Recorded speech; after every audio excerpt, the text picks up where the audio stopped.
കൂടുതലായി നന്നായി സിനിമയെക്കുറിച്ച് എഴുതുന്ന ഒരാൾ ചന്ദ്രശേഖരാണല്ലോ എന്ന് പറയുകയും ചെയ്തു.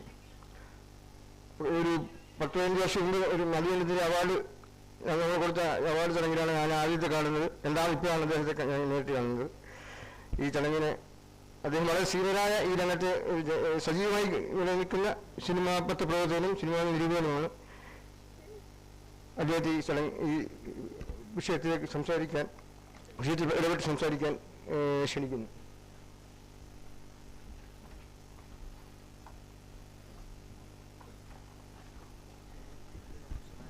വേദിയിലെയും സദസ്സിലെയും പ്രിയപ്പെട്ടവരെ, സന്തോഷത്തേക്കാൾ കൂടുതൽ നന്ദി അല്ലെങ്കിൽ കൃതാർത്ഥതയാണ് ഇവിടെ നിൽക്കുമ്പോഴുള്ളത്. 2 കാര്യങ്ങൾക്കാണ്. ഒന്ന്, ഇവിടെ പലരും പറഞ്ഞതുപോലെ തോമസ് സാറാണ് ഒരുപക്ഷെ എന്നെ ഒരു സിനിമ നിരൂപകൻ എന്ന് ഞാൻ എന്നെ വിശേഷിപ്പിക്കില്ല, ഒരു സിനിമ ആസ്വാദകൻ അല്ലെങ്കിൽ ഒരു സിനിമ എഴുത്തുകാരനാക്കി മാറ്റിയത് വിജേഷൻ സാറും തോമസ് സാറും കൂടിയാണ്. കാരണം ഇവരെ വായിച്ചുകൊണ്ടാണ്, പുസ്തക രൂപത്തിൽ വായിച്ചുകൊണ്ടാണ് അന്ന് ഞങ്ങളുടെയൊക്കെ ചെറുപ്പത്തിൽ പത്രങ്ങളിൽ വന്നുകൊണ്ടിരുന്ന ലേഖനങ്ങൾക്ക് അപ്പുറം ഒരു ചലച്ചിത്ര സാഹിത്യമുണ്ട് എന്ന് ബോധ്യപ്പെടുത്തി തന്ന. അതിപ്പോൾ അടൂർ സാറിൻ്റെ സിനിമയുടെ ലോകമാണെങ്കിലും അതിൻ്റെ എഡിറ്റർ തോമസ് സാറായിരുന്നു. തോമസ് സാറും ശ്രീകുമാർ എന്ന് പറഞ്ഞ 2 പേര് ചേർന്നായിരുന്നു. കാഴ്ചയുടെ അശാന്തി എന്ന് പറഞ്ഞ മലയാളത്തിൽ ഒരുപക്ഷെ ലാൻഡ്മാർക്കായിട്ട് നിൽക്കുന്ന ഒരു പുസ്തകം, ആ പുസ്തകത്തിൻ്റെ എഡിറ്ററും സാറായിരുന്നു. അപ്പം അങ്ങനെ വായിച്ച് ആരാധിച്ച് വിദ്യാർത്ഥിയായിരുന്നപ്പോൾ പോയി പരിചയപ്പെട്ട്, പല സദസ്സുകളിലും വെച്ച് പരിചയപ്പെട്ട്, ഞങ്ങളൊരു സൗഹൃദ സംഘം ഉണ്ടായിരുന്നു. ആ സംഘം പോയി പരിചയപ്പെടുകയും പിന്നീട് ഞങ്ങളുടെ ചില പ്രവർത്തനങ്ങളെ പ്രോത്സാഹിപ്പിക്കുകയും അതിനോടൊപ്പം നിൽക്കുകയും എന്നെ ഒരു സിനിമ എഴുത്തുകാരനാക്കുന്നതിൽ എൻ്റെ ആദ്യത്തെ പുസ്തകത്തിൻ്റെ പ്രകാശനത്തിന് മുൻകൈയെടുക്കുകയും അത് വിതരണം ചെയ്യാൻ വേണ്ടി അന്നത്തെ ഒരു ഫിലിം സൊസൈറ്റി വഴി അത് വിതരണം ചെയ്യാൻ വേണ്ടി മുൻകൈയല്ല വഴികാട്ടുകയും നമ്മളെ കൊണ്ട് നടക്കുകയാണ് ചെയ്യുന്നത്. അത് പ്രകാശിപ്പിക്കാൻ അടൂർ സാറിനെ കോട്ടയത്തേക്ക് വരുത്തുകയും അടൂർ സാറിനെ പരിചയപ്പെടുത്തി തരികയും അവതാരിക എഴുതുകയും വിജേഷൻ സാറിനെ പരിചയപ്പെടുത്തി തരികയും അങ്ങനെ എൻ്റെ സിനിമ എഴുത്ത് കരിയറിൽ എന്നെ കൈപിടിച്ച് കൊണ്ട് നടത്തിയ ഒരാളാണ് തോമസ് സാറ്. അതുകൊണ്ട് അതിനുള്ള ഒരു നന്ദി എന്ന് പറയുന്നത് സാറിനിപ്പോൾ ഈ സെമിനാറിൽ പങ്കെടുക്കാൻ വേണ്ടി വിളിച്ചപ്പോൾ, തമ്പാൻ സാറിനെ പോലും വിളിച്ചില്ല എന്ന് പറഞ്ഞു, വിളിച്ചപ്പോഴുണ്ടായ ഒരു നന്ദി, അതാണ് ആദ്യത്തെ നന്ദി. രണ്ടാമത്തെ നന്ദി എന്ന് പറയുന്നത് ഷിറാസ് ഖാൻ സാറ് പറഞ്ഞതുപോലെ എനിക്ക് പത്രപ്രവർത്തകൻ എന്നുള്ള രീതിയിൽ, ചലച്ചിത്ര നിരൂപകൻ എന്നുള്ള രീതിയിൽ സംസ്ഥാന അവാർഡുകൾ കിട്ടിയിട്ടുണ്ട്, ടെലിവിഷൻ നിരൂപകൻ എന്നുള്ള രീതിയിൽ സംസ്ഥാന അവാർഡുകൾ കിട്ടിയിട്ടുണ്ട്. പക്ഷേ ചലച്ചിത്ര പത്രപ്രവർത്തകൻ എന്നുള്ള രീതിയിൽ ഞാൻ ചെയ്തൊരു അഭിമുഖത്തിന് ആദ്യമായി ഒരു അവാർഡ്, അത് പി ഭാസ്കരൻ മാഷിൻ്റെ കയ്യിൽ നിന്ന് വാങ്ങാൻ ഒരു അവസരമുണ്ടാക്കി തന്നത് മാധ്യമ പഠന കേന്ദ്രമാണ്. ഈ 2 പേരോടുമുള്ള നന്ദി എന്ന് പറയുന്നത് ആ കൃതാർത്ഥതയോടുകൂടിയാണ് ഇന്നിവിടെ നിൽക്കുന്നത്. ഇത്രയും മാത്രം പറഞ്ഞുകൊണ്ട് ആവർത്തനങ്ങൾ ഒഴിവാക്കിക്കൊണ്ട് ഞാൻ ഈ വിഷയത്തിലേക്ക് ഒന്ന് പറഞ്ഞോട്ടെ. ചലച്ചിത്ര നിരൂപണത്തിൻ്റെ പ്രസക്തി എന്നാണ് ഇവിടെ പറഞ്ഞ ഒരു വിഷയം. അതിൽ എനിക്ക് തോന്നിയ ഒരു കാര്യം, വാസ്തവത്തിൽ അവിടെ ഉയർത്തേണ്ട ഒരു ചോദ്യം, എന്തിന് ചലച്ചിത്ര നിരൂപണം, അല്ലെങ്കിൽ എന്താണ് ചലച്ചിത്ര നിരൂപണം ചെയ്യുന്നത് എന്നുള്ളതാണ്.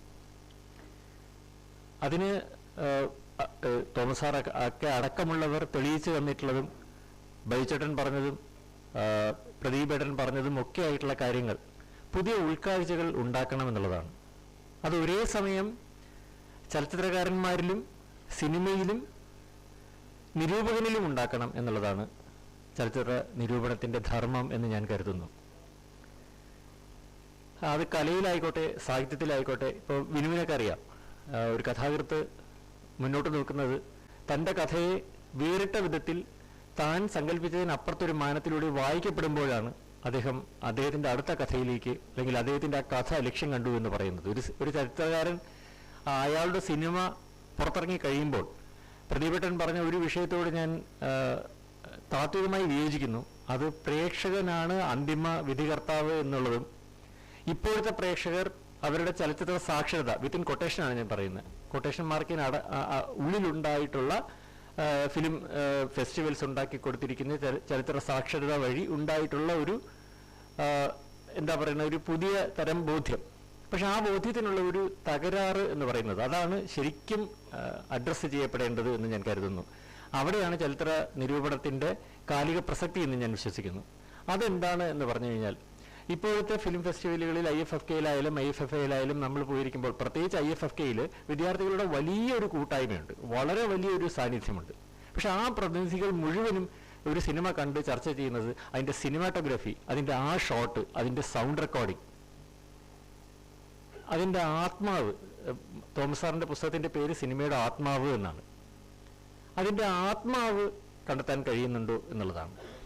ഇതിനെ പല പല പല സാങ്കേതിക ഘടനകളായി വിഘടിച്ച് അതിൻ്റെ പെർഫെക്ഷനെ കുറിച്ചുള്ള ചർച്ചകൾ നടക്കുമ്പോൾ, അതുപോലെ ഒരു പുതിയ സിനിമ ഉണ്ടാകുമ്പോൾ, ഒരു സുഹൃത്തായ പ്രേതം, പട്ടിയെ കണ്ടാൽ പേടിക്കാത്ത, കുരിശ് കണ്ടാൽ പേടിക്കാത്ത ഒരു പ്രേതത്തിൻ്റെ സിനിമ വരുമ്പോൾ, വർഷങ്ങൾക്ക് മുമ്പ് ഫാസിൽ അതേ കഥ ഉണ്ടാക്കിയിട്ടുണ്ടെന്നും അതിനുശേഷം കുറച്ചു കാലം മുമ്പ് ഇതേ പ്രമേയം മറ്റൊരു പേരിൽ വന്നിട്ടുണ്ട് എന്നുള്ളതും, അല്ലെങ്കിൽ അതിനു മുമ്പേ ഇത്തരം പല പല ഉദ്യമങ്ങൾ പരാജയപ്പെട്ടോ വിജയിച്ചോ സംഭവിച്ചിട്ടുണ്ട് എന്നുള്ളതുമായിട്ടുള്ള ഒരു ബോധ്യം, അതിനെ നമ്മൾ ചരിത്രബോധം എന്ന് പറയും.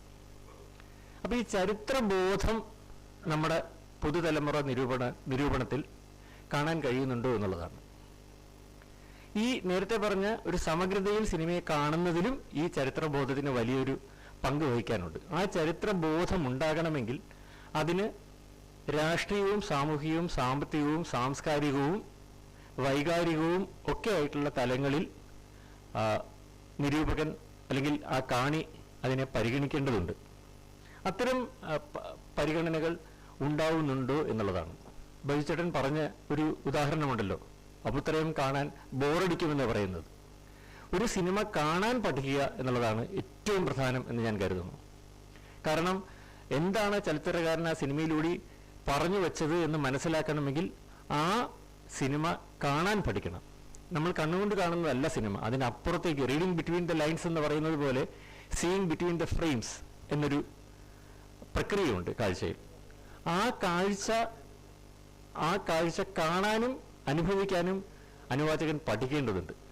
അതിന് അനുവാചകനെ വഴി നടത്തുന്നതായിരിക്കണം നിരൂപണം എന്നാണ് ഞാൻ വിശ്വസിക്കുന്നത്.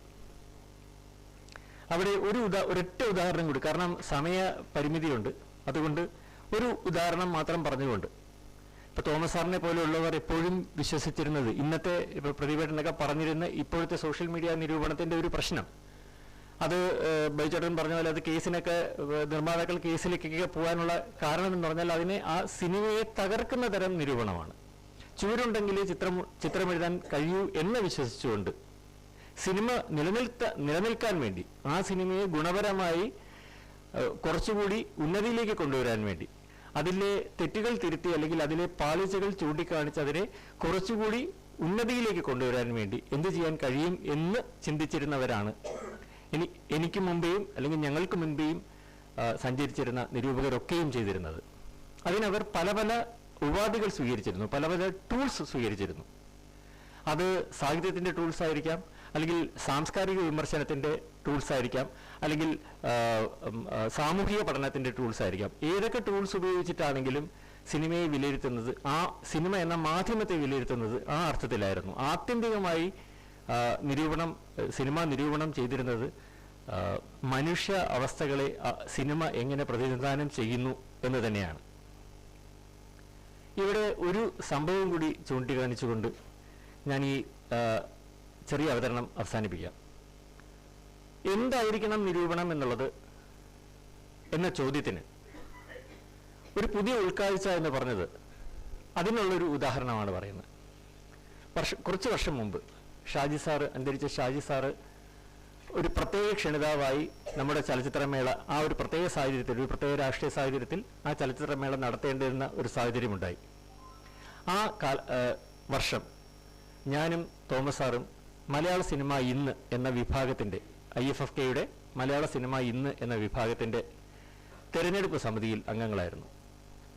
അപ്പോൾ ആ വർഷം തിരഞ്ഞെടുത്ത 11 സിനിമകളിൽ മത്സര വിഭാഗത്തിന് വേണ്ടി ഞങ്ങൾ തിരഞ്ഞെടുത്ത 2 സിനിമകളിൽ ഒന്ന് ഒറ്റാൽ എന്ന് പറയുന്ന സിനിമയായിരുന്നു.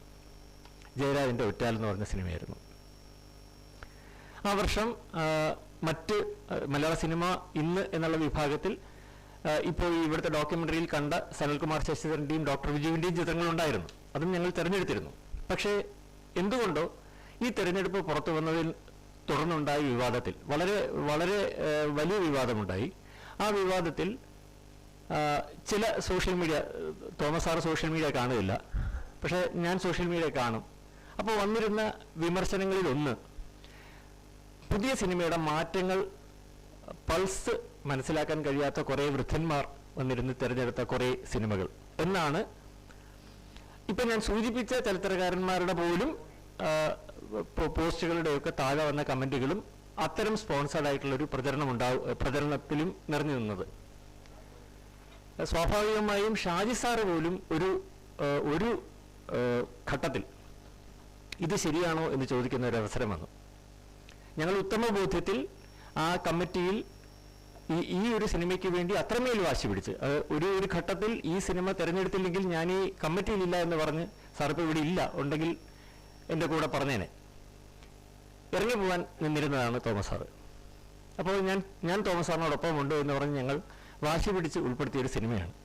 പക്ഷെ അതിൻ്റെ ക്ലൈമാക്സ് എന്തായിരുന്നു എന്ന് പറഞ്ഞാൽ, ആ വർഷം അവാർഡ് പ്രഖ്യാപനം സമാപന സമ്മേളനത്തിൽ, ഫിലിം ഫെസ്റ്റിവലിൻ്റെ സമാപന സമ്മേളനത്തിൽ നടന്ന അവാർഡ് പ്രഖ്യാപനത്തിൽ IFFKയുടെ നാളതുവരെയുള്ള ചരിത്രത്തിൽ ആദ്യമായി ഏറ്റവും മികച്ച സിനിമ, അന്താരാഷ്ട്ര തലത്തിലുള്ള ഏറ്റവും മികച്ച സിനിമ, സംവിധായകൻ, അഭിനയത്തിനുള്ള പ്രത്യേക ജൂറി 3 അവാർഡുകൾ പ്രഖ്യാപിച്ചു. കയ്യടികൾ ഉണ്ടായി. തീർന്നില്ല. ഫിപ്രസി, അന്താരാഷ്ട്ര ഫിലിം ക്രിട്ടിക്കുകളുടെ സംഘടനയായ ഫിപ്രസിയുടെ ഏറ്റവും മികച്ച ചിത്രം, മികച്ച മലയാള ചിത്രമല്ല, ഏറ്റവും മികച്ച ചിത്രം, അതിനുള്ള അവാർഡ്. അവിടെയും നിന്നില്ല.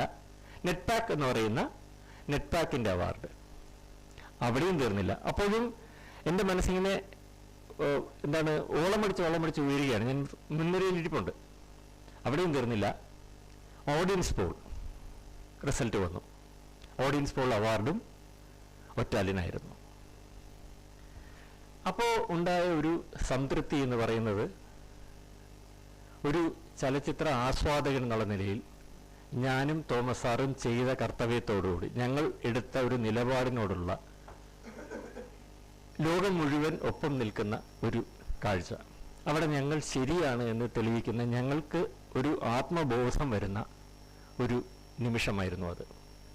ഈ പ്രക്രിയ പലപ്പോഴും ഇവിടെ പ്രതിഭട്ടൻ പറഞ്ഞു, ചില സിനിമാക്കാരെ ഒരു വാചകം വായിച്ചു. ആ വാചകത്തിൻ്റെ അനുബന്ധം കൂടിയാണ് ഞാൻ ഈ പറഞ്ഞ കഥ. എത്രയോ സിനിമാക്കാരെ, എത്രയോ എഴുത്തുകാരെ, എന്നെ പോലെയുള്ള സിനിമയെക്കുറിച്ച് എഴുതണമെന്ന് ആഗ്രഹിക്കുന്ന ഒരാളെ പോലും കണ്ടെത്തി പ്രോത്സാഹിപ്പിച്ച് അതിനുള്ള അവസരങ്ങൾ ഉണ്ടാക്കി തന്ന് എഴുതിപ്പിക്കുകയും സിനിമ എടുപ്പിക്കുകയും ചെയ്യുന്ന ഒരു ആളാണ് തോമസ് സാറിനെ പോലൊരു നിരൂപകൻ. അങ്ങനെ ഒരു നിരൂപകൻ മാതൃക കാണിച്ചു തന്നിരിക്കുന്ന ഒരു പാത, അത് സിനിമയെ നിലനിർത്തിക്കൊണ്ട് അതിനെ നന്നാക്കുക എന്നുള്ളതാണ്. അതിൻ്റെ മേന്മ കൂട്ടുക, കുറച്ചുകൂടി വലിയ കാഴ്ചകളിലേക്ക് നമ്മുടെ ഉൾക്കണ്ണ് തുറപ്പിക്കുക എന്നുള്ളതാണ്. അത്തരം ധർമ്മങ്ങൾ അല്ലെങ്കിൽ അത്തരം അനുഭവങ്ങളിലൂടെ എൻ്റെ എളിയ എഴുത്ത് ജീവിതത്തിലും പിന്നീടും കടന്നു പോകാനായി എന്നുള്ളത് നിരൂപകൻ എന്നുള്ള രീതിയിൽ തീർച്ചയായിട്ടും എന്നെ കാലികനാക്കുന്നു, അല്ലെങ്കിൽ ഈ കാലത്തിനോടൊപ്പം ചലിക്കാൻ പ്രാപ്തിയുള്ളവനാക്കുന്നു എന്നുള്ളതിൽ വലിയ കൃതാർത്ഥതയുണ്ട്. അടുത്ത പ്രശ്നം, ഇവിടെ അവതരിപ്പിച്ച ഏറ്റവും വലിയ പ്രശ്നം എന്നുള്ളത് സമൂഹ മാധ്യമം നേരിടുന്ന പ്രശ്നമാണ്. പക്ഷേ സമൂഹ മാധ്യമങ്ങളിലൂടെ വരുന്ന വഴിതെറ്റിയ നിരൂപണത്തിനോടൊപ്പവും ഒരു കാര്യം കൂടി സൂചിപ്പിക്കപ്പെടേണ്ടതുണ്ട്. അത് ചലച്ചിത്ര നിരൂപണം സാംസ്കാരിക പഠനമായും അക്കാഡമിക് പഠനമായും വഴി മാറിയ ഒരു കാര്യം കൂടിയാണ്. കേരളത്തിൽ ഇപ്പോൾ അങ്ങോളം ഇങ്ങോളമുള്ള എല്ലാ സർവകലാശാലകളിലും ഒട്ടുമുക്കാൽ ഹ്യൂമാനിറ്റീസ് പഠിപ്പിക്കുന്ന കോളേജുകളിലും സ്കൂളുകളിലുമൊക്കെ സിനിമ പഠിപ്പിക്കുന്നുണ്ട്. എനിക്ക് തോന്നുന്നു കേരളത്തിൽ ഇന്ന് ഉൽപ്പാദിപ്പിക്കപ്പെടുന്ന MPhil തീസസുകളുടെ 80% സിനിമ അടിസ്ഥാനമാക്കിയിട്ടുള്ളതാണ്. ബൈച്ചേട്ടനൊക്കെ നന്നായിട്ട് അറിയാമായിരിക്കും. ഏറ്റവും കൂടുതൽ തീസസുകൾ ഉണ്ടാവുന്നത് സിനിമയെ അധികരിച്ചുകൊണ്ടാണ്. വളരെ ജഡ തുല്യമായ ഭാഷയിൽ ചില അക്കാഡമിക ഉപാധികൾ ഉപയോഗിച്ചുകൊണ്ട് ഇൻ്റർനെറ്റിൽ നിന്ന് കിട്ടുന്ന ചില വസ്തുതകൾ മാത്രം വെച്ചുകൊണ്ട് എളുപ്പത്തിൽ സാധിച്ചെടുക്കുന്ന ഒരുതരം പഠനം. എന്തുകൊണ്ടോ ഒരുപക്ഷെ എന്നെപ്പോലെ ഒരാൾക്ക് ഔപചാരികമായിട്ടുള്ള ഗവേഷണ ബിരുദമില്ലാത്തതുകൊണ്ടോ അല്ലെങ്കിൽ ഞങ്ങളെപ്പോലെ ഈ മേഖലയിൽ അല്ലാതെ പ്രവർത്തിക്കുന്നവർക്ക് അത്തരം ഒരു എക്സ്പോഷർ ഇല്ലാത്തതുകൊണ്ടോ നമ്മൾ എഴുതുന്നതിനേക്കാൾ കൂടുതൽ ആധികാരിക